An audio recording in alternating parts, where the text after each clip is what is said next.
Nagpaalam ba kayo sa may-ari ng bahay? Ang tanong ay lumabas sa aking bibig ng may kalmadong hindi ko inasahan. Kabubukas ko lang ng pinto ng aking apartment na may mga grocery bag pa rin na nakasabit sa aking mga braso. At naroon siya, si Clara, ang aking manugang, nakatayo sa gitna ng aking sala na parang walang nangyari, na may dalawang malalaking maleta sa kanyang mga paa at isang ekspresyon sa kanyang mukha na naghahalo ng sorpresa sa isang bagay na mas malala. Pagkainis. Na para bang ako ang nanghihimasok. Na para bang sinira ng aking pagdating ang kanyang perpektong planong inilatag. Tumingala siya sa akin, kumurap ng 2 beses, at pagkatapos ay nagpakawala ng hindi komportableng maliit na tawa na ginagamit niya tuwing may kumukumpronta sa kanya. Isang maikli, matalim na tawa na idinisenyo upang ipadama sa ibang tao na para bang sila ay nagiging katawa-tawa. Ngunit hindi ako umiwas ng tingin. Tumayo ako doon sa may pintuan ng aking sariling tahanan, hawak ang mabibigat na bag na puno ng mga gulay at dilata, naghihintay ng sagot na malinaw na hindi niya pinaghandaan. Oh, hi, Aling Elena. Hindi kita narinig na dumating. Ang kanyang boses ay tumunog ng magaan, halos musikal, na para bang nagkaroon kami ng kaswal na pag-uusap tungkol sa panahon, na para bang hindi umiiral ang mga maleta. Na para bang ito ay ganap na normal para sa kanya na maging sa aking apartment sa isang Huwebes ng hapon nang hindi nagsasabi sa akin, nang hindi nagtatanong, nang hindi nagpapakita ng kahit katiting na pagsasaalang-alang para sa katotohanan na ito ang aking espasyo, ang aking kanlungan. Ang nag-iisang lugar sa mundo kung saan maaari pa rin akong huminga ng walang sinuman na humihingi ng anuman sa akin. Hindi ako gumalaw. Patuloy akong nakatayo sa may pasukan, nararamdaman ang bigat ng bag na nagsisimulang magmarka ng mga pulang linya sa aking mga bisi. Ngunit hindi ko ito ibinaba. May isang bagay sa loob ko na tumigas sa eksaktong sandali na nakita ko ang mga maleta. Isang bagay na malambot sa loob ng maraming taon, malible, laging handang magbigay, ay nakahanap lamang ng isang limitasyon. Tinanong kita, Clara. Ang aking boses ay lumabas na mas matatag sa pagkakataong ito. Ipinasok niya ang isang hibla ng kanyang perpektong nakaayos na buhok sa likod ng kanyang tainga. Ang kilos na iyon na ginagawa niya kapag kailangan niyang bumili ng oras upang mag-isip kung anong sasabihin. Ang kanyang mga mata, na pininturahan ng light eyeshadow na tumutugma sa kanyang designer blouse, ay umiwas sa akin ng isang segundo bago tumingin muli sa akin nang may maliit na nakakababa ng ngiti na kinasusuklaman ko ng labis. Aling Elena, huwag ka sanang mag-overreact. Kailangan lang namin ni Michael na tumigil ng ilang araw. Ginagawa nila ang renovation sa apartment namin at hindi na matagalan ang ingay. Dumarating ang construction crew ng 6:00 ng umaga at hindi sila umaalis hanggang 7:00 ng gabi. Hindi kami makatulog. Hindi kami makapagtrabaho. Hindi kami mabuhay ng ganito. Inisip namin na walang magiging problema sa pagpunta dito. Bukod, mag-isa ka lang naman nakatira at may 2 kang silid na hindi mo rin ginagamit. Naroon iyon. Ang pangungusap na iyon na nagbubuod ng eksakto kung ano ang iniisip ng aking pamilya tungkol sa akin. Mag-isa ka lang naman nakatira at may espasyo kang hindi ginagamit. Na para bang ang aking buhay ay isang vacuum na naghihintay na punuin ng mga pangangailangan ng iba. Na para bang ang katotohanan ng hindi pagkakaroon ng sinuman na natutulog sa mga silid sa tabi ay otomatikong ginawang magagamit na mapagkukunan ang aking tahanan para sa kung sino man ang nangangailangan nito. Na para bang ang aking 68 taon ng pag-iral ay hindi nagbibigay sa akin ng karapatan na magpasya kung paano, kailan, at kung kanino ko ibabahagi ang aking espasyo. Sa wakas ay pumasok ako sa apartment at inilapag ang mga bag sa mesa ng dining room. Ang tunog ng mga dilata na tumatama sa kahoy ay umalingaw ng mas malakas kaysa sa inaasahan ko. Si Clara ay gumawa ng halos hindi mahahalata na hakbang paatras, ngunit napansin ko ito. Ang kanyang body language ay nagbago. Hindi na siya masyadong relaxed. Ang pagiging hindi komportable ay nagsisimula ng tumulo sa maskara ng kumpiyansa na palagi niyang suot. Tumayo ako sa tabi ng mesa nang hindi inaalis ang mga grocery, nang hindi gumagalaw patungo sa kusina gaya ng normal kong gagawin. Ang aking mga kamay ay nakapatong sa kahoy na ibabaw, at nararamdaman ko ang aking sariling pulso na tumitibok sa aking mga kamay. Hindi iyon takot. Hindi iyon nervyos. Ito ay isang bagay na iba. Ito ay ang pakiramdam ng pag-abot sa isang punto na walang pagbabalikan. Alam ba ni Michael na narito ka? Ang tanong ay rhetorical. Alam ko na ang sagot, ngunit kailangan kong marinig ito. Kailangan kong kumpirmahin ang aking hinala. Napinayagan ito ng aking anak na siya ay naging bahagi ng planong ito mula sa simula, na pareho silang nagpasya na ang aking pahintulot ay hindi kinakailangan. Nagpakawala si Clara ng isang mahabang theatrical na buntong hininga na para bang ako ay nagiging hindi makatwiran na mahirap. Siyempre alam niya. Aling Elena, ideya niya yun. Sa totoo lang, tinatapos niya ang ilang bagay sa opisina at darating siya mamaya kasama ang iba pa naming gamit. Akala ko tatawag siya para ipaalam sa'yo. Hindi ka ba niya tinawagan? Hindi siya tumawag. At ang katahimikang iyon, ang kawalan ng simpleng pagtawag sa telepono, ay nagsabi ng lahat ng kailangan kong malaman. Ang aking anak, si Michael, ang batang pinalaki ko ng mag-isa matapos mawala ang kanyang ama sa aming buhay noong siya ay 7 taong gulang pa lamang. Ang parehong pinakain ko mula sa sahod mula sa aking double shifts, paglilinis ng mga opisina at paghahatid ng kape sa isang karinderya. Ang parehong yumayakap sa akin noong maliit pa siya at sinasabi sa akin na kapag lumaki siya, aalagaan niya ako magpakailanman. Ang parehong anak na iyon ngayon ay itinuturing na ganap na katanggap-tanggap na lumipat sa aking bahay nang hindi kumukonsulta sa akin, na para bang ako ay isang extension ng kanyang kaginhawahan, isang mapagkukunan sa kanyang pagtatapon. Naglakad ako patungo sa mga maleta. Tumayo ako sa harap nila. Tinitingnan sila na para bang sila ay kakaibang bagay na nahulog mula sa ibang planeta. Mahal ang mga iyon. Isa sa mga brand na ipinagmamalaki ni Clara sa kanyang social media. Makintab, bago, malamang na binili sa isa sa mga biyahe na ginagawa nila bawat 2 buwan, habang ginagamit ko pa rin ang parehong sira-sirang maleta na binili ko 15 taon na ang nakakaraan sa isang clearance sale. At akala mo okay lang ito. Basta pagpapakita sa bahay ko na may daladalang maleta nang hindi man lang nagtatanong kung payag ako, nang hindi man lang naisip na baka may plano ako, na baka pinapahalagahan ko ang privacy ko, na baka ayaw ko ng mga taong nakatira dito. Ikinrus ni Clara ang kanyang mga braso sa kanyang dibdib. Nagbago ang kanyang postura. Hindi na siya ang kaswal, relaxed na manugang. Ngayon ay may pagtatanggol sa bawat linya ng kanyang katawan. Aling Elena, nanay ka ni Michael. Pamilya tayo. Hindi ko maintindihan kung bakit pinapahirapan mo ito. Ilang araw lang naman ito, 1 linggo siguro. Hindi naman kami humihingi ng imposible. Bukod, akala ko matutuwa ka na may kasama ka. Palagi mong sinasabi na parang ang tahimik ng bahay na ito. Tahimik. Umuulit ang salitang iyon sa aking ulo na parang kampana ng libing. Nabanggit ko minsan na ang bahay ay nararamdaman na tahimik matapos lumipat ang aking kapatid na si Margarita, kasama ang kanyang anak na babae noong nakaraang taon. Ngunit may malaking pagkakaiba sa pagitan ng tahimik at walang laman. Ang aking bahay ay tahimik dahil pinili ko ito. Dahil pagkatapos ng mga dekada ng ingay, ng mga kahilingan, ng pagiging magagamit para sa lahat maliban sa aking sarili, sa wakas ay nakahanap ako ng kapayapaan sa katahimikan.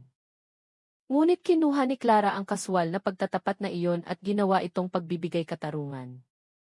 Na para bang ang aking sandali ng kahinaan ay nagbigay sa kanya ng pahintulot na lusubin ang aking espasyo. Na para bang ang pag-amin na minsan ay nakaramdam ako ng kalungkutan ay kapareho ng pagmamakaawa sa isang tao na punan ang bawat sulok ng aking buhay nang hindi muna nagtatanong sa akin. Makinig ka ng mabuti. Ang aking boses ay lumabas na mababa ngunit matatag. Tumigil sa paggalaw si Clara. May isang bagay sa aking tono na nagpaunawa sa kanya ng totoo sa unang pagkakataon simula nang dumating ako. Ang bahay na ito ay makakaramdam ng anumang nais nitong maramdaman para sa akin. Maaari itong tahimik o maaari itong puno ng ingay. Maaari itong walang laman o maaari itong kumpleto. Ngunit ang hindi nito kailanman magiging ay magagamit para sa sinuman na magpapasya na gamitin ito ng walang pahintulot ko. Ako ang may-ari ng bahay na ito. Clara, hindi isang maginhawang opsyon kapag kayong dalawa ay may problema. Bubuksan na sana niya ang kanyang bibig upang tumugon, ngunit sa sandaling iyon ang tunog ng isang susi sa kandado ay narinig. Bumukas ang pinto at si Michael, ang aking anak, ay pumasok, dala ang dalawa pang bag at suot ang walang pag-aalala ng ngiti na ginagamit niya kapag iniisip niya na ang lahat ay nasa ilalim ng kontrol. Mom, buti naman nandito ka. Ipinaliwanag na ba ni Clara ang mga bagay? Isang linggo lang kami titigil dito, dalawa at karamihan. Makikita mo. Hindi mo man lang mapapansin na nandito kami. Hindi ko man lang mapapansin na nandito sila. Ang mga salita ni Michael ay lumutang sa hangin na para bang sila ang pinakamakatwirang bagay sa mundo.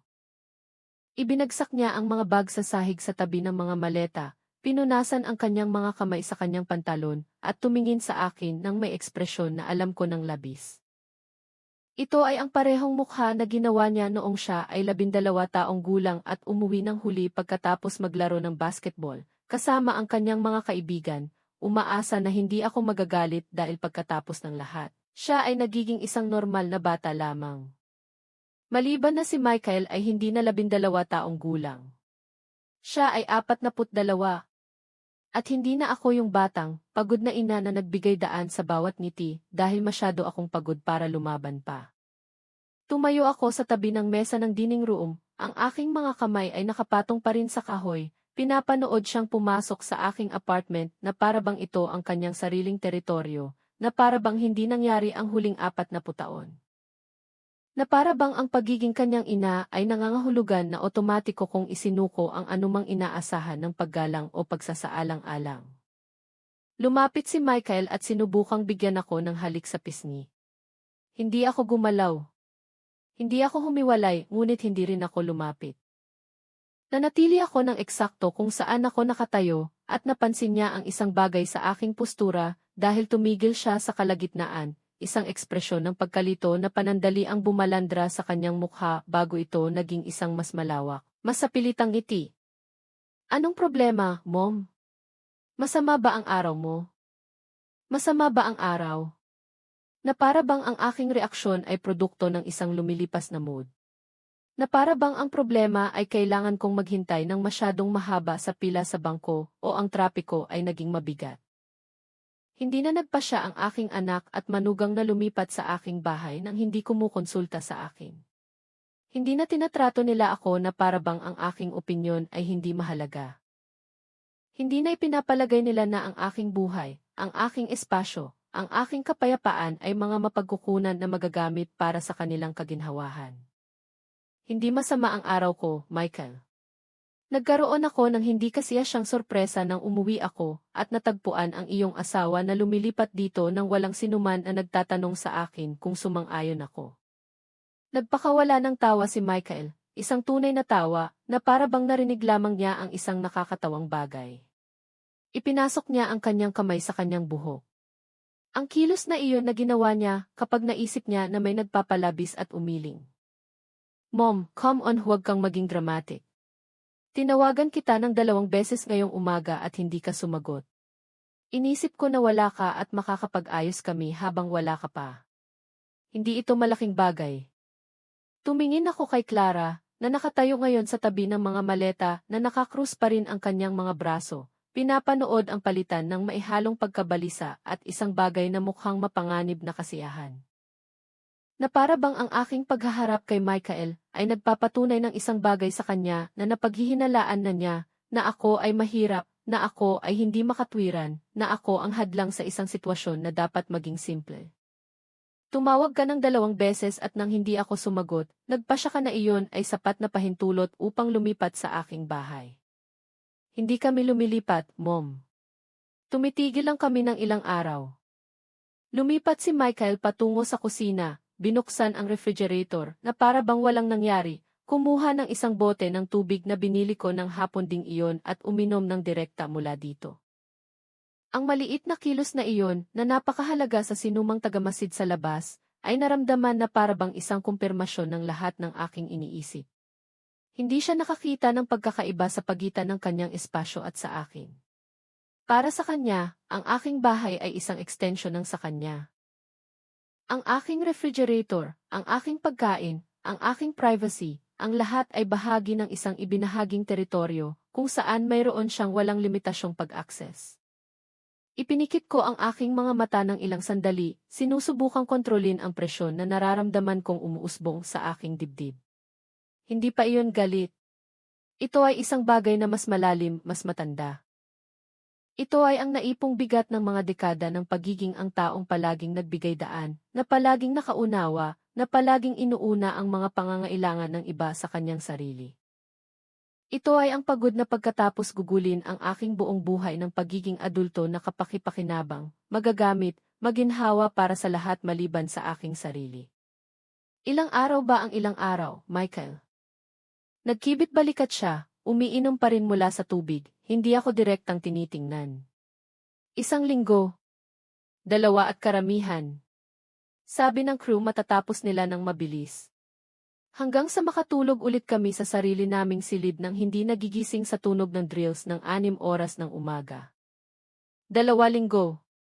14 na araw ng pagkakaroon ng 2 tao sa aking espasyo, gumagamit ng aking banyo, kumakain ng aking pagkain. Nakakaabala sa aking routine.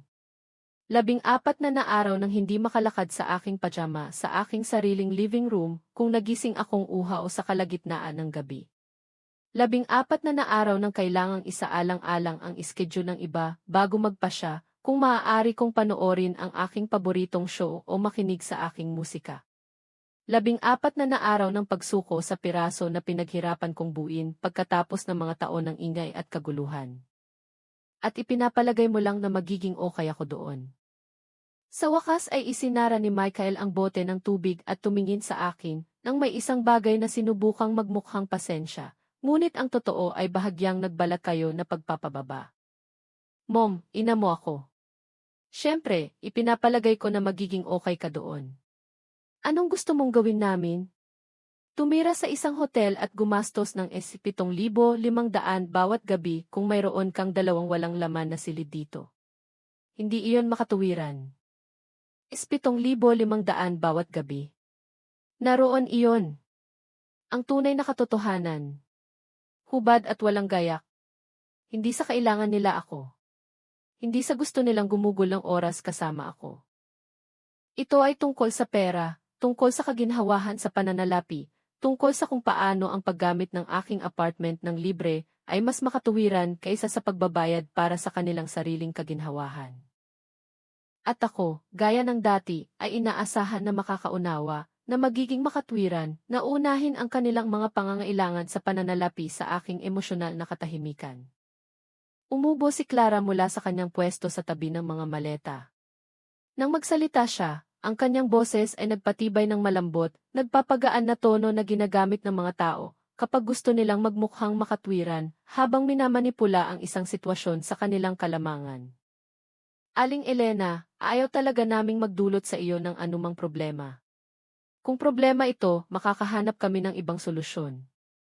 Ayaw naming ipadama sa iyo na hindi komportable sa iyong sariling tahanan. Tumingin ako kay Michael, naghihintay sa kanya na suportahan ang sinabi ng kanyang asawa. Ngunit siya ay tumitingin palayo, ang kanyang panga ay masikip, malinaw na galit tungkol sa kung paano nagbubukas ang buong sitwasyon. At sa sandaling iyon, naunawaan ko ang isang bagay na dapat kong naintindihan noong mga nakaraang taon. Hindi ako ipagtatanggol ng aking anak. Hindi niya aaminin na nakagawa sila ng pagkakamali. Hindi niya patotohanan ang aking mga damdamin o hihingi ng paumanhin sa pag-aakala na ang aking buhay ay nasa kanyang pagtatapon.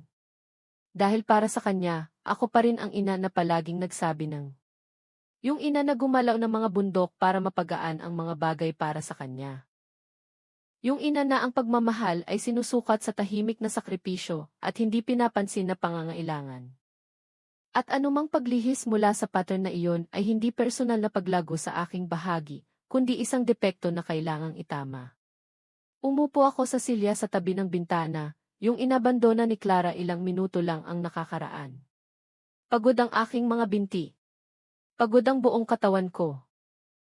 Sa totoo lang, Hindi lang ito ang pisikal na pagod mula sa pagpunta sa grocery store o mula sa pagtayo sa panahon ng walang katapusang pag-uusap na ito.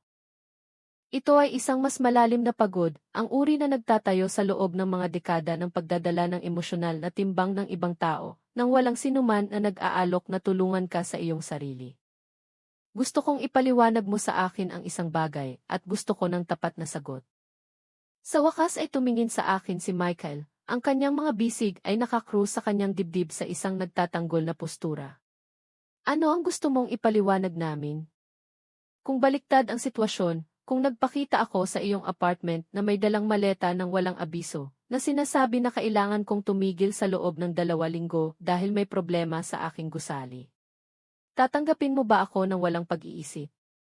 Nakita ko ang pagpapalitan ng mga sulyap sa pagitan ni Michael at Clara. Ito ay mabilis, halos 1 segundo, ngunit ito ay sapat. Alam nilang pareho ang sagot, at alam nilang pareho na ang sagot ay iba sa inaasahan nila sa akin. Umubo si Clara, naghahanap ng tamang mga salita. Well, kailangan muna naming pag-isipan ito. Ang aming apartment ay mas maliit at pareho kaming nagtatrabaho mula sa bahay ngayon. Magiging komplikado sa espasyo at eksakto, magiging komplikado.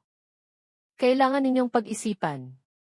Isaalang-alang ninyo ang inyong mga pangangailangan, ang inyong espasyo, ang inyong kaginhawahan, at kayo ay magiging mahusay sa loob ng inyong mga karapatan na gawin ito.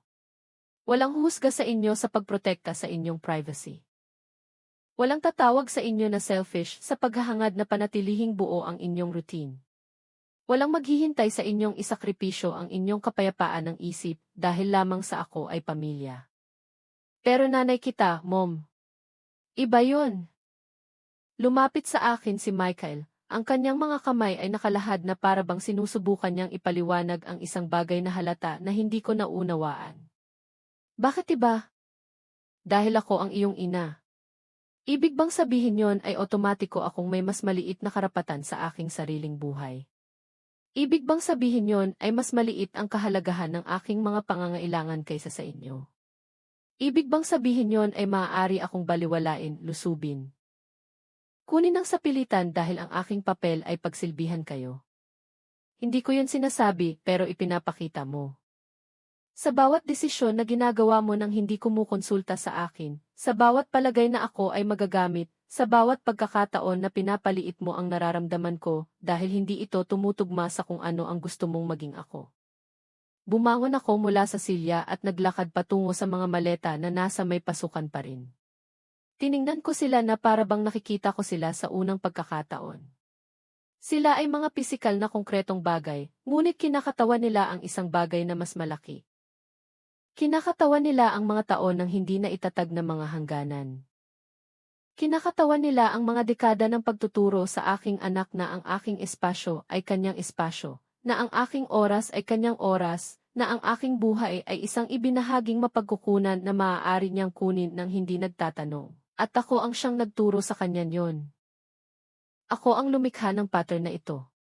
Sa loob ng maraming taon, inuuna ko ang pagiging perpektong ina, ang magagamit na ina, ang ina na hindi kailanman nagsabi ng hindi, nang hindi namamalayan na sa paggawa niyon. Dahan-dahan kong binubura ang anumang inaasahan ng pagpapalit o paggalang. Lumapit si Michael at ipinatong muli ang kanyang kamay sa aking balikat, mas malumana sa pagkakataong ito.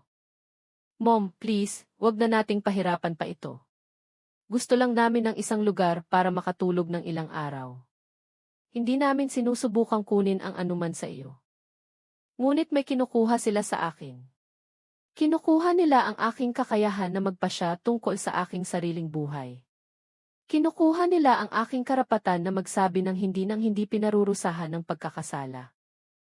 Kinukuha nila ang aking kakayahan na umiral bilang isang bagay na higit pa sa isang extension ng kanilang mga pangangailangan. Inilayo ko ang aking balikat mula sa kanyang kamay, hindi agresibo, ngunit may sapat na katatagan para maunawaan niya na ang kilos ay hindi malugod sa panahong ito. Bahay ko ito, Michael. Binabayaran ko ang upa. Binabayaran ko ang mga utilities. Ako ang nagpapasya kung sino ang papasok. At ngayon, nagpapasya ako na kailangan kong umalis kayong dalawa. Ang katahimikan na sumunod sa aking mga salita ay napaka-absolute na naririnig ko ang tiktak ng orasan sa pader sa kusina. Si Michael ay tumayo ng ganap, ang kanyang mga kamay ay nakasuspindi pa rin sa hangin, kung saan naroon ang aking balikat, na tinitingnan ako na para bang hindi niya tama na naunawaan ang aking sinabi. Nagpakawala si Clara ng isang maliit na tunog sa isang lugar sa pagitan ng isang gasps at isang hindi makapaniwalang tawa. Anong sinabi mo? Ang boses ni Michael ay tumunog ng kakaiba, mas mataas kaysa sa normal, na para bang ang mga salita ay natigil sa isang lugar sa pagitan ng kanyang lalamunan at kanyang bibig. Ipinasok niya ang kanyang kamay sa kanyang mukha, huminga ng malalim, at pagkatapos ay tumingin sa akin nang may kasidhian na hindi ko pa nakikita sa loob ng maraming taon. Mom, please sabihin mo na nagbibiro ka lang. Hindi ako nagbibiro. Kailangan mong kunin ang iyong mga gamit at umalis. Sumulong si Clara. Ang kanyang mga kamay ay nakataas sa isang kilos na sinadya upang maging mapagaan, ngunit sa katunayan ay nagpahayag ng bahagyang pigil na desperasyon. Aling Elena, wait. Pag-usapan natin ito. Kung may nagawa kaming mali, maaayos namin ito. Hindi mo kailangang palayasin kami. Pamilya tayo. Pamilya. Ang salitang iyon muli, ginamit bilang isang kalasag, bilang isang pagbibigay katarungan, na para bang ito ay isang otomatikong daanan na nagpapawalang bisa sa anumang pangangailangan para sa pangunahing respeto. Na para bang ang pagbabahagi ng dugo ay nangangahulugan na kailangan kong magparaya ng anumang panghihimaso, patawarin ang anumang kawalan ng konsiderasyon. Dahil eksakto sa iyong pamilya na masakit ito ng labis, dahil hihintayin ko sa iyo ng higit sa sinuman na maunawaan na karapat-dapat din akong tratuhin ng may dignidad. Nagpakawala ng isa pang tawa si Michael. Ito ay mas mahaba, mas matalim, puno ng kawalang paniwala. Umikot siya, naglakad ng ilang hakbang patungo sa bintana, pagkatapos ay bumalik na para bang ang paggalaw ay nakatulong sa kanya na iproseso ang nangyayari. Baliw na ito. Ikaw ay nagiging ganap na hindi makatwiran. Ipalalayas mo kami sa kalye. Ang iyong sariling anak. Bakit? Dahil nakarating kami dito ilang oras bago namin kayo makausap. Dahil hindi namin sinunod ang ilang katawa-tawang protokol na kakaimbento mo lang. Hindi lang ako nag-imbento ng anumang bagay, Michael. Ang pagtatanong bago lumipat sa bahay ng isang tao ay hindi isang katawa-tawang protokol. Ito ay pangunahing respeto. Ito ang gagawin mo sa sinuman sa iyong buhay. Ito ang hihintayin mo sa iba na gawin sa iyo. Umiling siya. Ang kanyang mga kamay ay nakalagay sa kanyang mga balakang, na tinitingnan ako na para bang nakakakita siya ng isang estranghero. Hindi ako makapaniwala na ginagawa mo ito pagkatapos ng lahat ng nagawa namin para sa'yo. Ang pangungusap na iyon ay bumagsak sa pagitan namin na parang isang bato sa tahimik na tubig. Lahat ng nagawa nila para sa akin. Naghintay ako sa kanya na magpaliwanag, para sabihin sa akin ng tiyak kung ano ang lahat ng tinutukoy niya, ngunit hindi siya nagpatuloy. Tumayo lang siya roon na humihinga ng malalim na para bang ang mga salitang iyon ay sapat na argumento sa kanilang sarili. Lahat ng nagawa mo para sa akin. Sabihin mo sa akin, Michael, tulungan mo akong maalala. Ano nga ba ang ginawa mo para sa akin na nagbibigay katarungan sa akin na kinakailangang isuko ko ang aking kapayapaan ng isip? Binuksan ni Michael ang kanyang bibig, pagkatapos ay isinara ito. Tumingin siya kay Clara, naghahanap ng suporta, ngunit tinitingnan niya ang sahig, kinakagat ang kanyang ibabang labi. Tumingin muli siya sa akin, at ngayon may isang bagay na iba sa kanyang ekspresyon. Hindi lamang ito kawalang paniwala o pagkabigo. May galit doon, tunay at lumalaki. Gusto mo ng listahan? Okay. Binilhan namin kayo ng bagong zihi noong nakaraang taon nang masira ang sa inyo. Inalok kitang bayaran kayo para doon. Sinabi mo sa akin na huwag mag-alala tungkol dito, na iyon ay regalo. At pagkatapos ay binanggit mo ito sa bawat hapunan ng pamilya, para sa susunod na 6 na buwan bilang isang halimbawa ng iyong pagkabukas palad. Dinala ka namin sa doktor noong napilayan mo ang iyong bukong-bukong dahil wala akong paraan para makarating doon at dumadaan ka sa iyong daan pa uwi at ibinaba mo ako sa pasukan ng ospital. Hindi ka pumasok sa akin. Naghintay ako ng 3 oras na mag-isa hanggang sa kumuha sa akin ng taksi ang isang nurse para bumalik. Inaanyayahan ka namin sa hapunan sa tuwing ipinagdiriwang namin ang isang bagay. Inaanyayahan mo ako kapag kailangan mo ang ibang tao para mag-chip in para sa bill o kapag kailangan mong magmukhang mabuti sa harap ng ibang mga tao sa pamamagitan ng pagpapakita ng iyong magagandang anak na kasama ang kanilang ina. Ngunit sa mga hapunan na iyon, nakikipag-usap kayo sa isa't isa, tinitingnan ninyo ang inyong mga telepono, gumagawa kayo ng mga plano na hindi kasama ako. Nandyan lang ako bilang palamuti ng pamilya. Humakbang si Michael patungo sa akin at may isang bagay na mapanganib sa kanyang paggalaw ngayon. Hindi pisikal na nagbabanta, ngunit puno ng isang emosyon na malapit ng umapaw. Alam mo kung ano ang problema mo, Mom? Na walang kahit ano na ginagawa ang sinuman para sa iyo ay sapat. Palaging may isang bagay na mali. Palaging may isang puwit. Palagi kang naghahanap ng isang paraan para gumanap na biktima. Hindi ako gumaganap na biktima. Nagtatakda ako ng isang hangganan. May malaking pagkakaiba. Hindi. Ang ginagawa mo ay pinaparusahan mo ako dahil ang iyong buhay ay hindi naging ayon sa gusto mo. Dahil umalis si tatay. Dahil kinailangan mong magtrabaho ng husto. Dahil nakakaramdam ka ng kalungkutan. At ngayon kapag sa wakas ay mayroon akong ilang katatagan. Kapag sa wakas ay kailangan kong humingi sa iyo ng pabor, nagpasya ka na ito ang perpektong panahon para pagbayarin ako para sa emosyonal na bagahe mula sa mga bagay na nangyari mga dekada na ang nakakaraan. Ang kanyang mga salita ay naramdaman na para bang pisikal na mga dago. Ang bawat isa ay idinisenyo para saktan ako, para pagdudahan ako, para gawing isang kilos ng hindi makatwira na paghihiganti ang aking lehitimong hangganan. At ang pinakamasakit na bahagi ay may bahagi ng katotohanan sa kanyang sinabi. Nakaramdam nga ako ng kalungkutan minsan. Dala-dala ko ang sama ng loob sa loob ng maraming taon. May mga sandali na tinitingnan ko ang aking buhay at iniisip kung saan napunta ang lahat ng oras. Ang lahat ng enerhiya, ang lahat ng bersyon ng aking sarili na umiral bago ako naging isang ina, isang empleyado, ang taong kailangan ako ng lahat. Ngunit hindi niyon binago ang katotohanan na may karapatan ako sa aking espasyo, na karapat-dapat akong konsultahin, na ang aking buhay ay hindi isang teritoryo na magagamit para sa pananakop dahil lamang sa nagpasya ang aking anak na kailangan niya ito. Tama ka sa isang bagay. Michael. Hindi naging ayon sa gusto ko ang buhay ko. Pero alam mo kung anong bahagi ang hindi naging ayon sa gusto ko.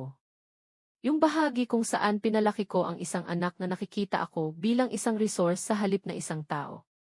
Yung bahagi kung saan ginugol ko ang napakaraming taon na nagiging kapaki-pakinabang kaya nakalimutan ko kung paano pahalagahan.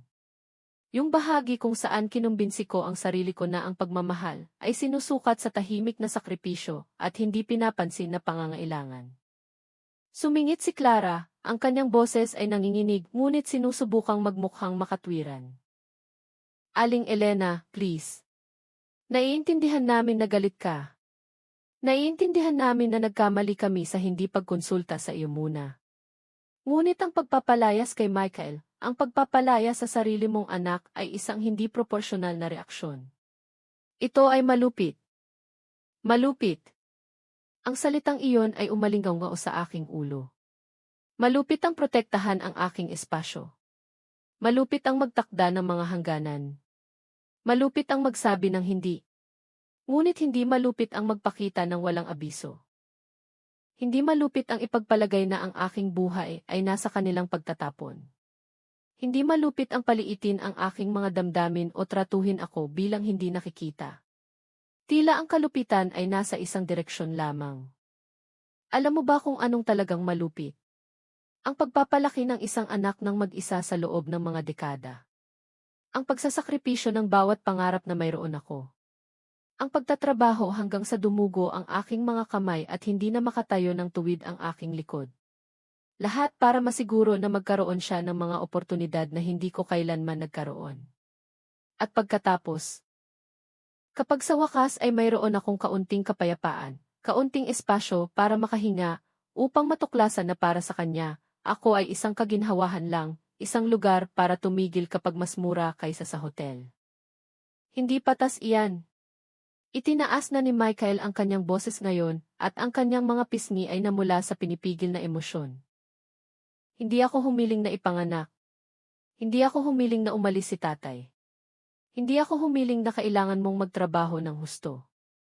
Ang mga iyon ay iyong mga desisyon, iyong mga pangyayari. Hindi mo ako masisisi para doon ngayon. Hindi kita sinisisi para sa anuman dyan, Michael. Sinisisi kita sa hindi pagkakita na tao rin ako.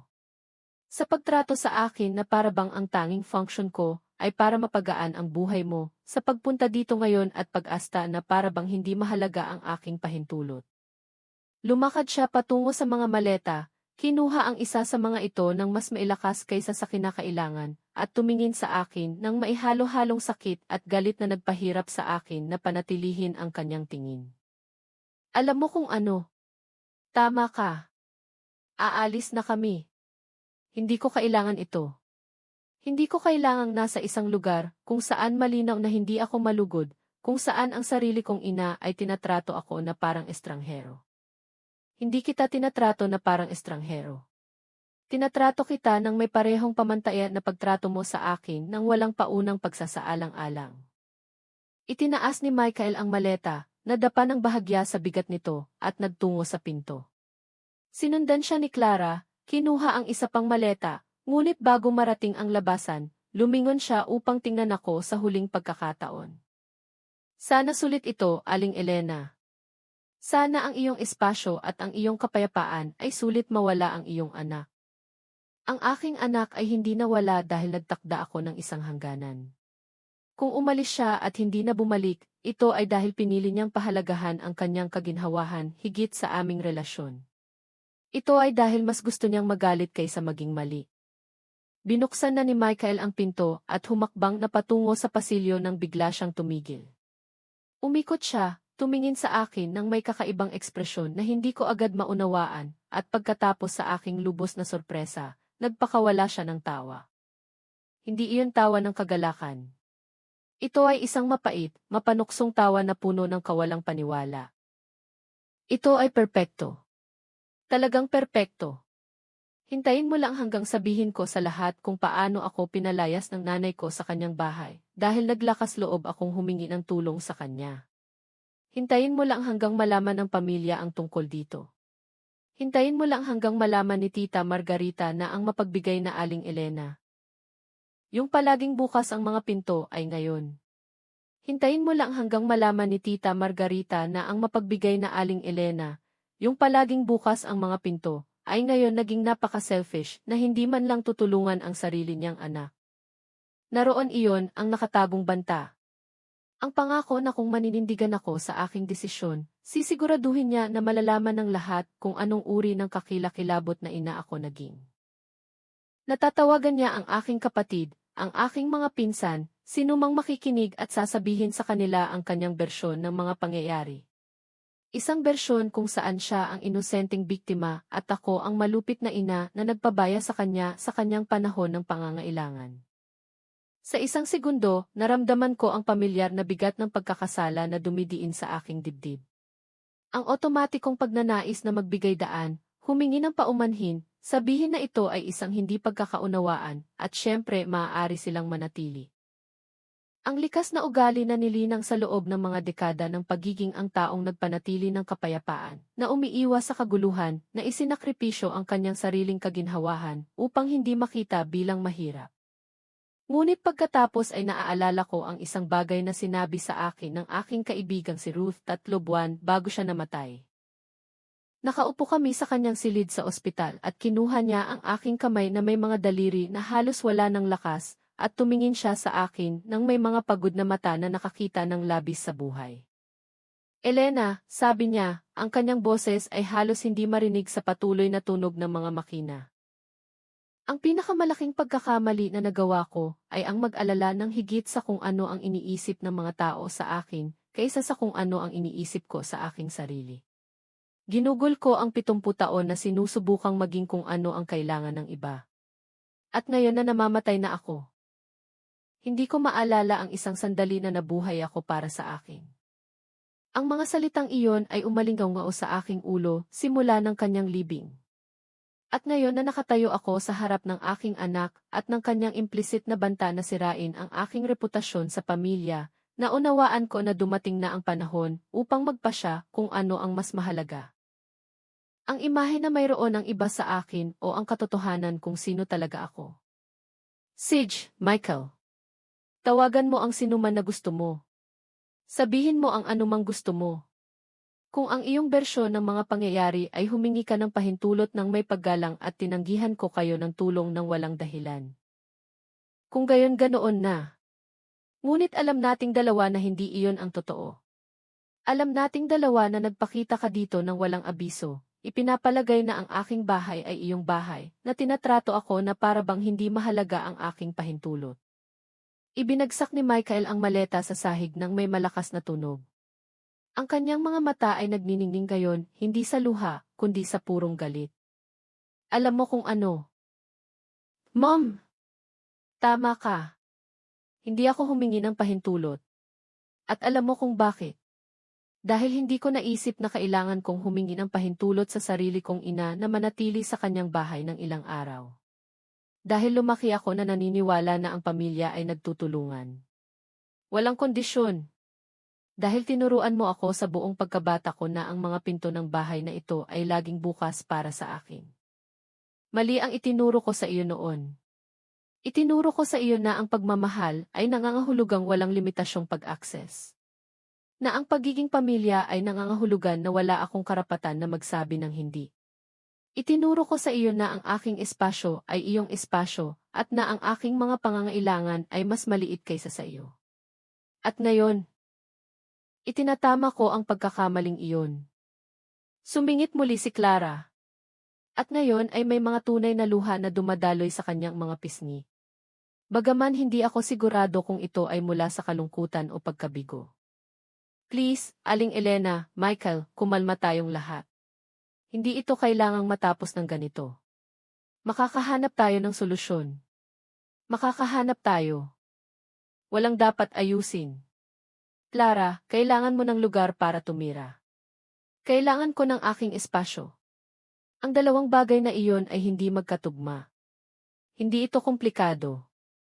Kinuha ni Michael ang maleta muli at naglakad patungo sa pasilyo, tumigil sa mismong pintuan. Hindi niya ako tiningnan nang magsalita siya. At ang kanyang boses ay tumunog ng iba ngayon. Mas malamig, mas malayo. Kapag nagbago ang isip mo, kapag nalaman mo kung anong kakagawan mo lang, huwag mong asahan na babalik ako na parang walang nangyari. Huwag mong asahan na kalilimutan ko na pinalayas mo ako nang kailangan kita. Hindi kita pinalayas nang kailangan mo ako, Michael. Pinalayas kita nang nagpasya ka na ang pangangailangan ay nangangahulugan na maaari mo akong baliwalain.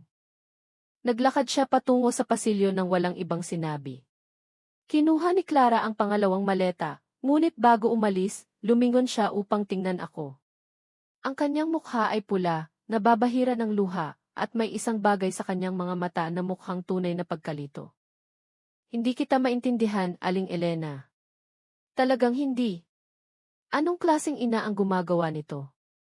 Ang klase ng ina na sa wakas ay natuto na ang pagmamahal sa sarili ay hindi isang gawa ng pagiging makasarili. Ito ay survival. Umiling siya, bumulong ng isang bagay na hindi ko narinig, at lumabas patungo sa pasilyo kung saan hinihintay na ni Michael ang elevator. Tumayo ako sa may pintuan ng aking apartment, pinapanood sila. Ang likod ni Michael ay matigas, ang postura ng isang taong nakaramdam ng matinding pagtataksil. Tinitingnan ni Clara ang kanyang telepono, malamang na naghahanap ng mga kalapit na hotel. Dumating ang elevator na may malambot na electronic chime. Bumukas ang mga pinto. Sumakay si Michael muna, kinalagkad ang kanyang maleta nang may magaspang na paggalaw na nagpatama dito sa door frame. Sinundan siya ni Clara at bago magsara ang mga pinto, tiningnan ako ni Michael sa huling pagkakataon. Walang siyang sinabi, ngunit ang ekspresyon sa kanyang mukha ay nagsabi ng lahat. Pagkabigo, galit, kawalang unawa at isang bagay na mas malalim. Isang bagay na mukhang tunay na sakit ng isang taong nakaramdam na nawalan lang siya ng isang mahalagang bagay. Ang isang bahagi ng aking sarili ay gustong tumakbo sa elevator, pigilan ang mga pinto bago magsara ang mga ito, sabihin sa kanila na bumalik, na humihingi ako ng paumanhin na maaari silang manatili. Ang bahagi ng aking sarili na ginugol ang mga dekada sa pag-aaral na unahin ang emosyonal na kaginhawahan ng iba sa aking sarili. Ang bahagi na sinanay na maniwala na ang kaguluhan ay ang pinakamasamang posibleng resulta, mas masahol pa kaysa sa aking sariling kalungkutan. Ngunit hindi ako gumalaw. Tumayo lang ako doon na pinapanood ang pagsasara ng mga pinto ng elevator, nakikinig sa mekanikal na tunog ng pagbaba nito, alam na sa bawat palapag na bumababa ito, isinasara ko rin ang isang kabanata ng aking buhay. Bumalik ako sa aking apartment at isinara ang pinto. Ang katahimikan na sumalubong sa akin ay iba sa ibang mga gabi. Hindi ito ang komportableng katahimikan ng piniling pag-iisa. Ito ang mabigat na katahimikan ng mga kahihinatnan, ng mahihirap na desisyon, ng mga tulay na marahil ay nasunog ko. Naglakad ako patungo sa silid bisita kung saan nagsimula ng mag-ayos si Clara. Ang mga damit ay nakakalat pa rin sa kama. Ang mga toiletries ay nakahanay pa rin sa dresser. Ang laptop ay nakasaksak sa tabi ng nightstand. Ang ilaw nito ay dahan-dahang kumukurap sa dilim ng silid. Nagsimula akong kolektahin ang kanilang mga gamit. Maingat kong inayos ang mga damit, bagaman nanginginig ng bahagya ang aking mga kamay. Inilagay ko ang mga toiletries sa isang plastic bag, inalis ko sa saksakan ang laptop at inilagay ito sa kama kasama ang iba pang mga gamit. Hindi ko ito ginawa ng may kalupitan. Ginawa ko ito dahil kailangan kong bawiin ang espasyong ito. Kailangan kong itigil na ito ang lugar kung saan nagpasya ang iba na lumipat ng walang pahintulot ko at bumalik sa pagiging simpleng silid bisita ko. Walang laman, ngunit walang laman sa aking sariling pagpili. Nang matapos ako, iniwan ko ang lahat ng maayos sa kama. Kung babalik si Michael o Clara para sa kanilang mga gamit, makikita nila ang mga ito na handa, iginagalang, inalagaan, dahil iyan ang uri ng tao ako. Isang taong kayang magtakda ng matatag na mga hangganan nang hindi kailangan maging malupit. Isang taong kayang magsabi ng hindi sinisira ang pag-aari ng ibang tao. Bumalik ako sa living room at umupo sa aking silya sa tabi ng bintana. Sa labas, nagsisimula ng dumilim ang hapon. Ang mga ilaw sa mga kalapit na apartment ay unti-unting nagsisindi. Maliit na mga bintana na may ilaw sa dapit hapon. Naisip ko kung ilan sa mga bintana na iyon ang nagtatago ng mga kwentong katulad ng sa akin. Ilang kababaihan ang nakaupo sa kanilang sariling mga sala na nahihirapan sa bigat ng pagtatakda ng isang hangganan. Ilang ang nagtataka kung tama ang kanilang ginawa. Nag-vibrate ang aking telepono sa bulsa ng aking sweater. Kinuha ko ito at nakita ang isang text mula kay Michael. 3 salita lang. Sana masaya ka. Hindi ako sumagot dahil hindi ako masaya. Walang masaya sa nangyari. Walang tagumpay sa pagsasara ng pinto sa aking sariling anak. Walang kasiyahan sa pagkaalam na malamang ay aabot ng mga linggo, marahil mga buwan, bago kami mag-usap muli. Ngunit may iba pa, isang bagay na hindi kaligayahan, ngunit mahalaga pa rin. May kaliwanagan. May katiyakan na sa unang pagkakataon sa mga dekada, pinili ko ang aking sariling dignidad higit sa kaginhawahan ng iba. May pakiramdam na nabawi ko ang isang bagay na hindi ko man lang alam na nawala ko, ang karapatan na magsabi ng hindi kailangang magpaliwanag sa sobrang pagod. Dumating ang isa pang mensahe. Ito ay mula kay Clara. Galit na galit si Michael. Hindi ko akalain na tatawagan kanya sa loob ng mahabang panahon. Sana ang iyong pagmamataas ay sulit. Ang aking pagmamataas, na para bang ang pagtatakda ng mga hangganan ay isang bagay ng pagmamataas. Na para bang ang pagprotekta sa aking espasyo ay isang gawa ng kawalang saysay sa halip na pag-aalaga sa sarili. Na para bang ang problema ay ang aking paglaban at hindi ang kanilang pananakop. Pinatay ko ang telepono, hindi dahil tumatakbo ako mula sa mga kahihinatnan ng aking mga aksyon, kundi dahil kailangan ko ng katahimikan. Kailangan kong iproseso ang nangyari nang walang patuloy na panghihimasok ng mga mensahe na idinisenyo upang ipadama sa akin ang pagkakasala. Bumangon ako at pumunta sa kusina. Ang mga grocery bag ay nakalagay pa rin sa mesa, eksaktong kung saan ko iniwan ang mga ito na parang mga oras na ang nakalipas, ngunit marahil ay 45 minuto lamang. Nagsimula akong ilagay ang mga grocery, gumagalaw ng otomatiko. Ang mga gulay ay napunta sa refrigerator, ang mga dilata sa pantry, ang tinapay ay napunta sa karaniwan nitong basket sa counter. Ang bawat bagay ay nakahanap ng itinalagang lugar nito, at may isang bagay na nakakaaliw sa simpleng routine na iyon. Sa gitna ng emosyonal na kaguluhan na kakayanan ko lang, ang maliliit na aksyon na ito ay nagpapatatag sa akin sa isang bagay na kapansin-pansin at mahulaan. Nang matapos ako sa paglalagay ng lahat, nagtimpla ako ng kape. Pinainit ko ang tubig. Pinili ko ang aking paboritong mug, ang light blue ceramic na binili ko sa isang lokal na palengke taon na ang nakakaraan, at pinanood ang mga dahon na dahan-dahang lumaki sa mainit na tubig. Ang pamilyar na aroma ay bumalot sa akin, at sa unang pagkakataon simula nang buksan ko ang pinto ng aking apartment ng hapon na iyon, naramdaman ko na makakahinga na ako ng lubusan. Umupo ako muli sa aking silya na may hawak na mug. Ang init ng kape ay tumago sa ceramic at pinainit ang aking mga palad. Sa labas, ganap na ang gabi. Ang lungsod ay nagpatuloy sa walang humpay na ritmo nito, walang pakialam sa maliit na drama na kakalabas lang sa aking apartment sa ika-6 na palapag. At pagkatapos, nang walang babala, nagsimula akong umiyak. Hindi ito mga dramatikong hikbi. Hindi ito ang nagdadalamhating pag-iyak ng isang taong nawala ng isang bagay na hindi mapapalitan. Ito ay tahimik na luha na dumaloy lang sa aking mga pisngi habang nakaupo ako roon, hawak ang aking kape, nakatingin sa dilim sa labas ng bintana. Mga luha na naghihintay ng mga dekada para sa kanilang pagkakataong bumagsak. Umiyak ako para sa inang naging ako. Yung batang babae na nagtrabaho ng double shifts at umuwi ng pagod na halos hindi na makatulog para tulungan si Michael sa kanyang homework. Umiyak ako para sa mga taon na ginugol ko sa pagkumbinsi sa aking sarili na ang patuloy na sakripisyo ay pagmamahal, samantalang sa totoo lang, ito ay takot lamang. Takot na hindi sapat. Takot na kung hindi ko ibibigay ang aking sarili ng lubusan, hindi ako mamahalin ng aking anak. Takot na mauwi akong mag-isa. At ngayon narito ako, mag-isa pa rin. Ngunit ito ay ibang uri ng kalungkutan. Hindi ito resulta ng pag-abandona o pagtanggi. Ito ay ang bunga ng pagpili sa aking sariling dignidad. At bagaman masakit, bagaman naramdaman na parabang nawalan ako ng isang mahalagang bagay, mayroon ding kakaibang pakiramdam ng ginhawa. Parang kapag sa wakas ay nabitawan mo ang isang mabigat na bagay na matagal mo nang dala-dala, kaya nakalimutan mo na kung anong pakiramdam ng hindi ito dala-dala. Naalala ko ang isang partikular na sandali noong 8 taong gulang si Michael.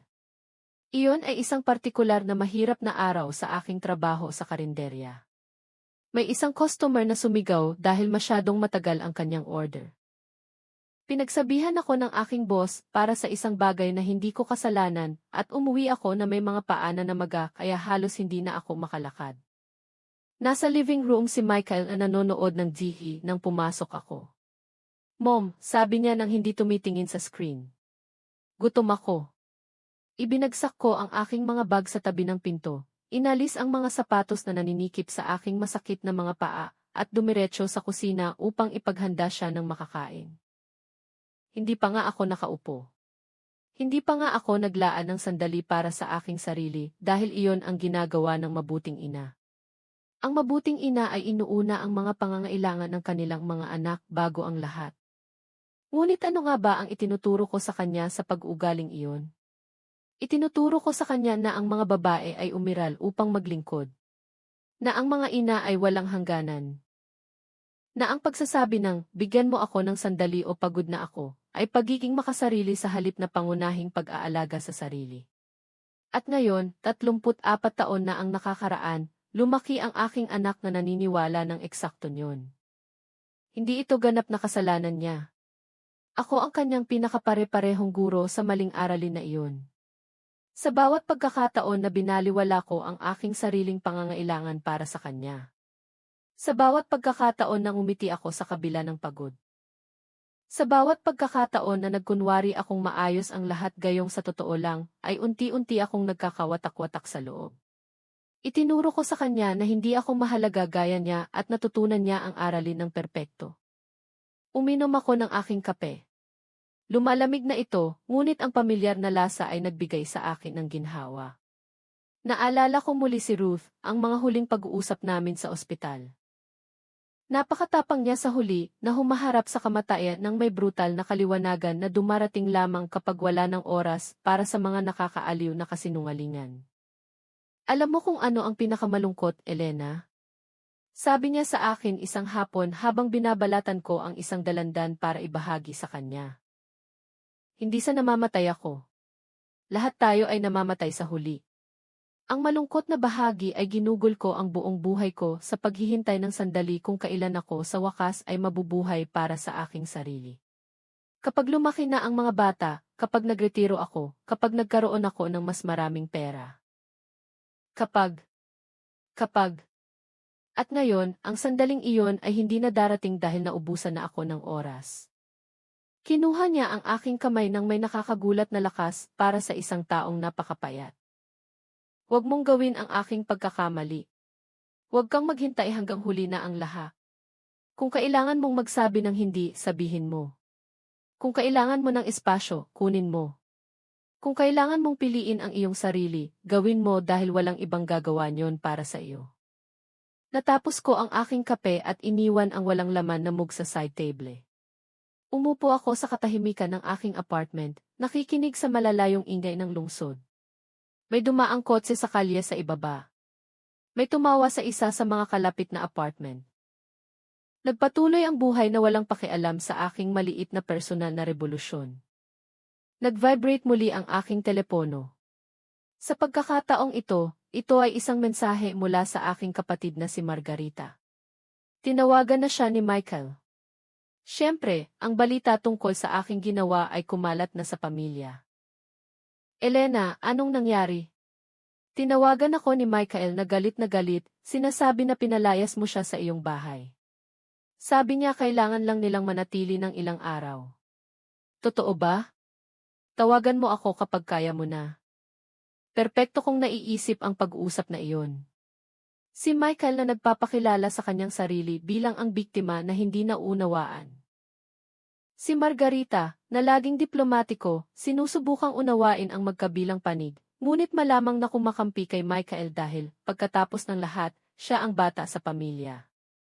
At ako ay ipipinta bilang ang mahirap na ina na biglang naging makasarili sa kanyang pagtanda.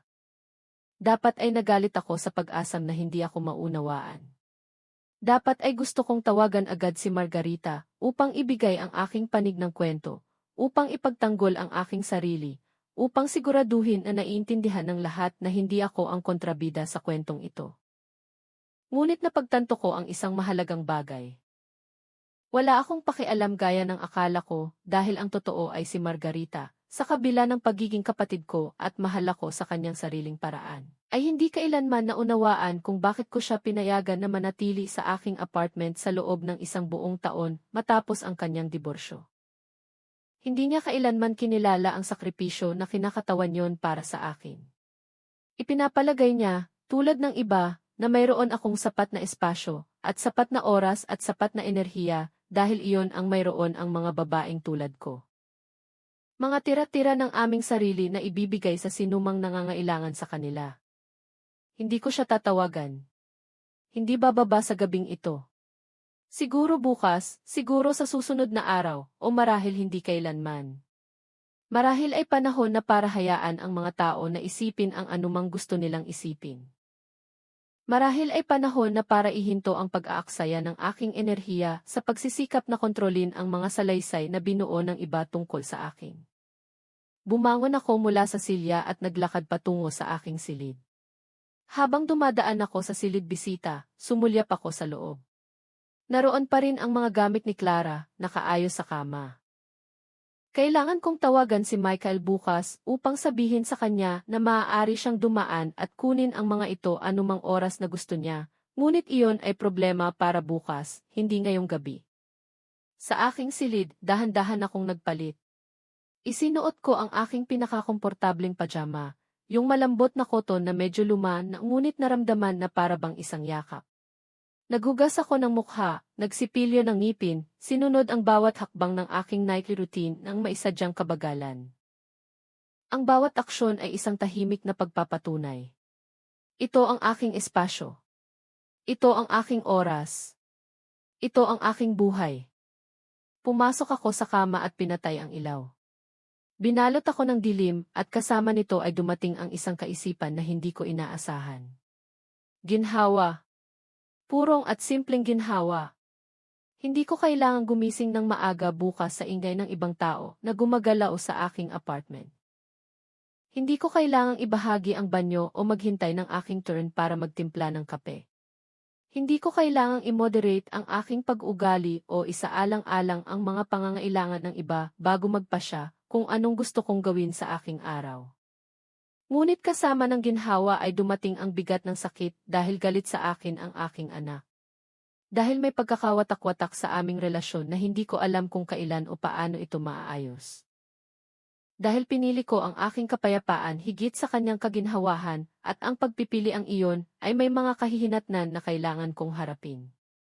Pinayagan ko ang aking sarili na maramdaman ang dalawang bagay ng sabay. Ang ginhawa at ang sakit. Ang katiyakan ng paggawa ng tama at ang kalungkutan ng mga kahihinatnan. Ang lakas ng pagtatakda ng mga hangganan at ang kahinaan ng hindi pagkaalam kung anong susunod. Ipinikit ko ang aking mga mata at hinayaan ang tulog na dahan-dahang dumating. Bago ako ganap na nakatulog, mayroon akong isang huling kaisipan. Marahil ito ang ibig sabihin ng tunay na paglaki. Hindi kapag formal kang naging adulto. Hindi kapag mayroon kang trabaho o bahay o kahit isang anak, kundi kapag sa wakas ay natuto ka na ang pagmamahal sa sarili ay hindi pagiging makasarili. Ito ay responsibilidad. Ito ay katarungan. Ito ang nag-iisang paraan upang mabuhay ng may integridad. At sa kaisipang iyon, sa wakas ay pinayagan ko ang aking sarili na magpahinga. Nagising ako kinabukasan na may sikat ng araw na dahan-dahang dumadaloy sa bintana ng aking silid. Sa isang sandali, sa malabong espasyo sa pagitan ng pagtulog at paggising, mukhang normal ang lahat. Ngunit pagkatapos ay bumalik ang alaala ng nangyari noong nakaraang gabi na parang malamig na alon. At nakahiga ako roon na nakatingin sa kisame, dahan-dahang pinoproseso ang katotohanan na pinalayas ko ang aking anak sa aking bahay. Bumangon ako sa kama at ginawa ang aking morning routine tulad ng dati. Pumunta ako sa banyo, naghugas ng mukha ng malamig na tubig, nagsipilyo ng ngipin. Ang bawat pamilyar na aksyon ay nakatulong sa akin na maging matatag sa kasalukuyan, upang maalala na nagpapatuloy ang buhay sa kabila ng emosyonal na drama kahapon. Ngunit nang umalis ako sa aking silid at naglakad patungo sa kusina, hindi ko maiwasang tumingin sa silid bisita. Nakabukas pa rin ang pinto. Nasa kama pa rin ang mga gamit ni Clara na naghihintay na kunin. Nagtimpla ako ng kape. Ang masarap na aroma ay pumuno sa kusina habang inilalabas ko ang aking paboritong mug at naghihintay sa coffee maker na matapos ang gawain nito. Nagbuhos ako ng isang tasa. Nagdagdag ng kaunting gatas tulad ng dati, at umupo sa bintana ng living room. Sa labas, ganap na ang Biyernes ng umaga. Naglalakad ang mga tao patungo sa kanilang trabaho. Papunta sa paaralan ang mga bata. Patuloy na umiikot ang mundo, walang kamalay-malay sa maliit na personal na lindol na aking naranasan. Nasa mesa ang aking telepono kung saan ko ito iniwan noong nakaraang gabi. Binuksan ko ito nang may pag-aalinlangan. Alam na malamang ay mayroon pang mga mensahe, at tama ako. 3 pa mula kay Margarita, bawat isa ay mas insistent kaysa sa huli. Isa mula sa aking pinsan na si Tanya na nagtatanong kung okay ako, at isa mula kay Michael na simpleng nagsasabi, pupunta ako ngayong hapon para kunin ang aming mga gamit. Hindi mo na kailangang nandoon kung ayaw mo. Binasa ko ang huling mensahe ng ilang beses, sinusubukang unawain ang tono sa likod ng mga salita. Pagsasaalang-alang ba ito? Lamig ba? Ito ba ang kanyang paraan ng pagbibigay sa akin ng pagpipilian upang maiwasan ang isang hindi komportableng paghaharap? Hindi ako sigurado. Ngunit ang alam ko ay hindi ako magtatago sa aking sariling tahanan. Kung pupunta si Michael para kunin ang kanyang mga gamit, narito ako. Sumagot ako ng simple, nandito ako. Tawagan mo ako kapag narating ka na. Ginugol ko ang umaga sa paglilinis. Hindi dahil marumi ang apartment, kundi dahil kailangan kong maging abala. Nilinis ko ang buong living room gamit ang vacuum. Pinunasan ko ang mga counter sa kusina hanggang sa kuminang ang mga ito. Pinalitan ko ang mga kumot sa aking kama, kahit nakakapalit ko lang ng 3 araw ang nakakaraan. Ito ay physical therapy, isang paraan upang iproseso ang pagkalito ng mga emosyon na umiikot pa rin sa loob ko. Bandang tanghali, sa wakas ay nagpasya akong tawagan si Margarita. Hindi dahil sa tingin ko ay may utang ako sa kanya ng paliwanag, kundi dahil kapatid ko siya, at sa kabila ng lahat, mahalaga sa akin ang iniisip niya. Dinyal ko ang kanyang numero at naghintay habang tumutunog ito. Elena! Salamat naman! Nag-alala ako buong gabi. Ang boses ni Margarita ay tunog na talagang nababagabag at may isang bagay sa akin na lumambot ng kaunti. Hi, Margarita. Pasensya na hindi ko agad nasagot. Mahirap ang gabi. Sinabi sa akin ni Michael ang nangyari. Well, sinabi niya sa akin ang kanyang bersyon. Gusto kong marinig ang sa iyo. Hindi ba sa hindi niya otomatikong ipinapalagay na tama si Michael at mali ako? Nagpapasalamat ako sa kanya para doon bago ko sinimulang ipaliwanag ang sitwasyon. Sinabi ko sa kanya ang tungkol sa mga maleta sa pasilyo, tungkol sa kung paano hindi sila kumonsulta sa akin, tungkol sa pag-uusap na nagkaroon kami at kung paano ito lumaki hanggang sa wakas ay pinayagan ko silang umalis. Tahimik na nakinig si Margarita, paminsan-minsan ay nagpapahiwatig lamang ng mga tanong na nagpapaliwanag. Nang matapos ako, may isang mahabang paus bago siya nagsalita. Naiintindihan ko kung bakit mo naramdaman iyon. Elena, talagang naiintindihan ko. Ngunit hindi mo ba iniisip na marahil ay medyo sobra ang reaksyon mo? Si Michael iyon. Anak mo iyon. Sigurado namang makakahanap ka ng paraan upang malutas ito nang hindi na kailangang umabot sa puntong palayasin siya. Naroon iyon. Ang sagot na aking inaasahan. Ang banayad na mungkahi na nagpapalabis ako na masyado kong pinapalaki ang mga bagay. At marahil tama siya. Marahil ay may iba pang mga paraan upang hawakan ang sitwasyon. Ngunit alam ko rin na kung nagbigay daan ako, kung pinayagan ko silang manatili matapos silang magpakita ng hindi nagtatanong, itinuturo ko na naman kay Michael na hindi mahalaga ang aking mga hangganan.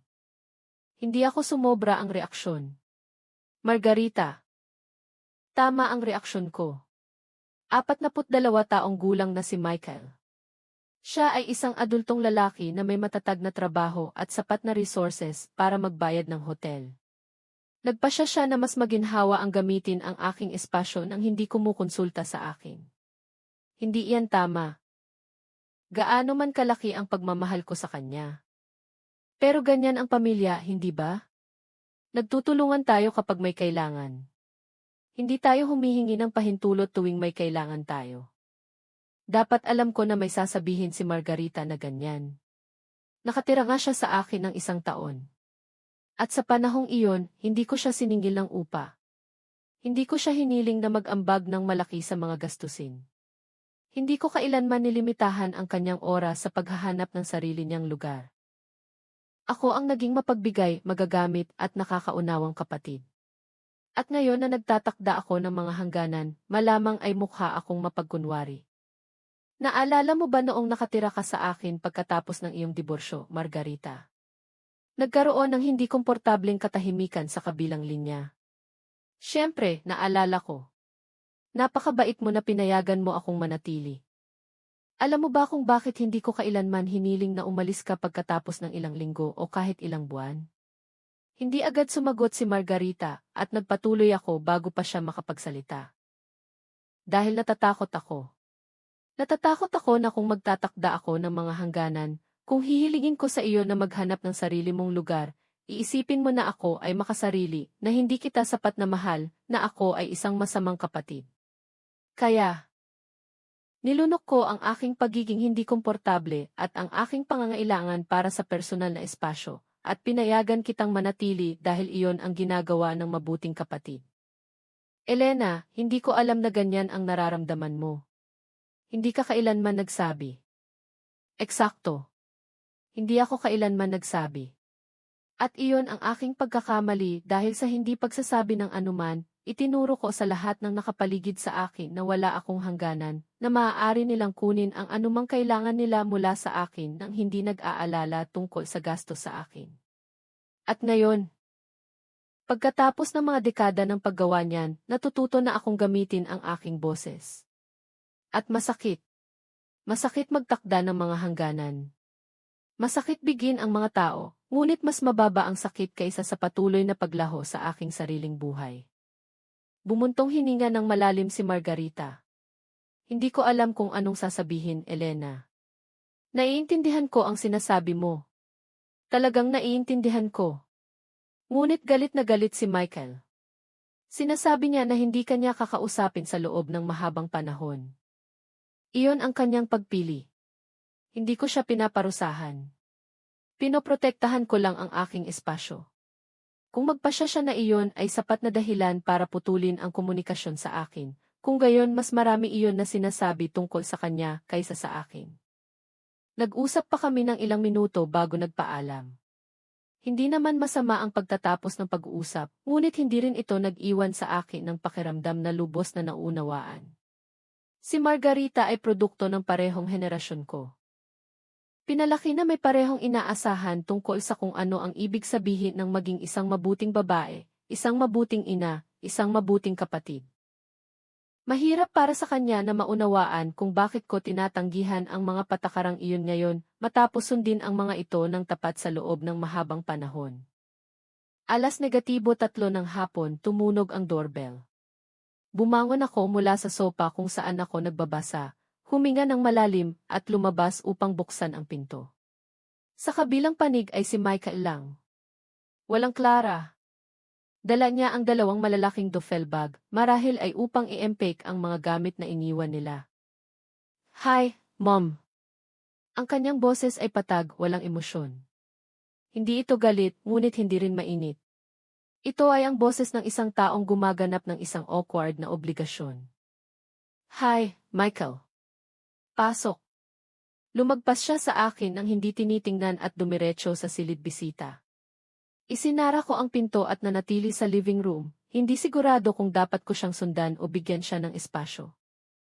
Sa wakas ay nagpa siya akong manatili kung nasaan ako, ngunit pinapanatili ko ang pinto ng silid bisita sa aking paningin. Naririnig ko siyang gumagalaw sa silid, nagbubukas at nagsasara ng mga drawer. Ang tunog ng mga zipper sa mga bag inabot siya ng halos 10 minuto upang i-empake ang lahat. Nang lumabas siya, dala niya ang 2 bag na nakasabit sa kanyang mga balikat, at ang kanyang ekspresyon ay patuloy pa rin na maingat na neutral na maskara. Tumigil siya sa living room, sa kalagitnaan ng silid tulugan at ng labasan. Sa isang sandali, naisip ko na maisasabihin siyang mahalaga, na marahil ito ang pagkakataon para sa isang tunay na pag-uusap, ngunit sa halip, tumango lang siya patungo sa pasilyo. Maaari ba akong gumamit ng banyo ng mabilis bago ako umalis? Siyempre. Iniwan niya ang mga bag sa tabi ng pinto at pumasok sa banyo. Narinig ko ang pag-agos ng tubig, ang pamilyar na tunog ng isang taong gumagalaw sa isang espasyo na alam niya. At sa sandaling iyon, ang katotohanan ng aking ginawa ay tumama sa akin. Hindi ang bahagi tungkol sa pagtatakda ng mga hangganan o pagprotekta sa aking espasyo. Tama pa rin iyon. Ngunit ang bahagi tungkol sa kung paano ang aking anak, ang aking nag-iisang anak, ay ngayon ay naramdaman na para bang isang estranghero sa bahay kung saan siya lumaki. Kung paano siya kailangang humingi ng pahintulot sa akin upang gumamit ng banyo. Kung paano lumaki ang distansya sa pagitan namin ng napakalawak sa loob lamang ng 24 na oras. Lumabas siya ng banyo at kinuha ang mga bag muli. Nagtungo siya sa pinto at sinundan ko siya. Binuksan niya ang pinto, tumigil sa pintuan, at sa wakas, tiningnan ako ng direkta. May gusto ka bang sabihin, Mom? Napakaraming bagay ang gusto kong sabihin. Gusto kong sabihin sa kanya na mahal ko siya. Gusto kong ipaliwanag sa kanya muli kung bakit kailangan kong gawin ang aking ginawa. Gusto kong tanungin siya kung maaari ba kaming bumalik sa pagkakaroon ng isang relasyon, kung saan ako ay nakikita bilang isang bagay na higit pa sa isang maginhawang mapagkukunan. Ngunit ang lumabas sa aking bibig ay ibang bagay. Mahal kita, Michael. Palagi kitang mamahalin. Ngunit hindi na ako magsasakripisyo ng aking kapakanan upang maiwasan ang iyong pagiging hindi komportable. Kung nangangahulugan iyon, nagugugol tayo ng panahon na hindi nag-uusap. Kung gayon, ganoon na. Ngunit ang pinto ay palaging bukas para sa isang relasyon kung saan pareho tayong naggalangan. Tumango siya ng dahan-dahan na para bang pinoproseso ang aking mga salita. Hindi niya sinabi na mahal din niya ako. Hindi niya sinabi na naiintindihan niya. Tumango lang siya. Paalam, Mom. Paalam, Michael. Sumara ang pinto sa likod niya nang may malambot na click na umalingaw-ngao ng mas malakas kaysa sa dapat. Tumayo ako sa parehong lugar sa loob ng ilang minuto, nakatingin sa saradong pinto, nakikinig sa ganap na katahimikan na pumuno sa aking apartment. Walang yapak sa pasilyo. Walang boses, tanging katahimikan. Bumalik ako sa living room at umupo sa aking silya sa tabi ng bintana. Medyo nanginginig ang aking mga kamay, kaya ipinag-krus ko ang mga ito sa aking kandungan at huminga ng malalim, sinusubukang pakalmahin ang mabilis na tibok ng aking puso. Ginawa ko ito. Napanatili ko ang aking hangganan kahit na dumating ang aking anak upang kunin ang kanyang mga gamit na may nasasaktang tingin sa kanyang mukha. Kahit na bawat hibla ng pagiging ina sa aking katawan ay gustong tumakbo sa kanya, humingi ng paumanhin, pakiusapan siyang bumalik. Ang sumunod na mga araw ay dumaan ng may kakaibang kabagalan. Gumising ako tuwing umaga at ginawa ang aking routine. Kape, ligo, almusal, ngunit naramdaman na ng lahat na iba na. May bigat sa hangin, isang patuloy na kamalaya na may nasira ako, bagaman hindi ako sigurado kung ang nasira ko ay ang aking relasyon kay Michael, o ang dysfunctional pattern lamang na pinanatili namin sa loob ng mga dekada. Tinawagan ni Margarita ng 2 beses pa sa unang linggo. Sa pangalawang tawag, nagbago ang kanyang tono. Hindi na lang pag-aalala. May iba pa doon. Elena, marami akong iniisip tungkol sa pinag-usapan natin, tungkol sa noong nakatira ako sa iyo pagkatapos ng aking diborsyo. Narinig ko siyang huminga sa kabilang linya na para bang nagtitipon ng lakas. Hindi ako kailanman nagpasalamat ng maayos sa iyo para sa taong iyon. Hindi ko kailanman kinilala kung ano ang isinakripisyo mo upang bigyan ako ng espasyo. Ipinapalagay ko lang na ayos ka doon dahil hindi ka naman nagsabi ng iba. Ngunit dapat ay nagtanong ako. Dapat ay mas naging mapagbigay. Ako. Hindi ko inaasahan ang paghingi ng tawad na iyon. Naramdaman ko ang isang bagay na lumuwag sa aking dibdib. Isang bagay na hindi ko man lang alam na masikip. Salamat sa pagsasabi niyan, Margarita. Malaki ang kahulugan niyan. Marahil tama ka sa sinabi mo kay Michael. Marahil ay ipinapalagay lang natin na palagi kang magagamit, na palagi kang magsasabi na hindi ka kailanman magkakaroon ng sarili mong pangangailangan. Lumipas ang 2 linggo bago ko natanggap ang susunod na mensahe mula kay Michael. Hindi ito isang paghingi ng tawad. Hindi rin ito isang pag-uusap, tanging isang larawan. Ito ay isang larawan niya at ni Clara sa harap ng mukhang kanilang inayos na apartment. Ang text ay nagsabi, tapos na ang renovations. Nakauwi na kami. Walang binanggit tungkol sa nangyari. Hindi niya tinanong kung kamusta ako. Ito ay isang malamig, makatotohanang mensahe, ang uri ng update na ipapadala mo sa isang malayo na kakilala sa halip na sa iyong ina. Ngunit ito ay isang bagay. Ito ay isang manipis na sinulid ng komunikasyon, at nagpa siya akong kunin ito para sa kung ano ito, isang maliit na unang hakbang. Sumagot ako, masaya ako na komportable ka na sa iyong espasyo. Ingat ka. Walang tugon pagkatapos niyon. Lumipas ang mga araw at naging mga linggo. Nagpatuloy ako sa aking buhay. Nagpunta ako sa palengke tuwing Huwebes tulad ng dati. Nakipagkita ako sa aking mga kaibigan para sa kape tuwing Martes. Nagbasa ako ng mga libro na matagal ko nang pinagpapaliban. Ginugol ko ang buong hapon na nakaupo lang sa aking balkonahe na pinapanood ang lungsod. Isang bagay na hindi ko kailanman pinahintulutan ang aking sarili na gawin noong palagi akong naghihintay ng isang tao na kailangan ako. At dahan-dahan, unti-unti, nagsimula akong mapansin ang isang bagay. Ang pagkakasala na aking daladala, ang patuloy na pakiramdam na may nagawa akong kakilakilabot, ay nagsimulang humina. Sa lugar nito, lumitaw ang isang bagay na kakaiba. Hindi ito kaligayahan, eksakto. Ito ay mas katulad ng kapayapaan. Tulad ng pakiramdam ng sa wakas ay paglalagay ng isang mabigat na bagay sa lupa matapos itong dalhin ng napakatagal na nakalimutan mo na kung anong pakiramdam ng hindi ito daladala.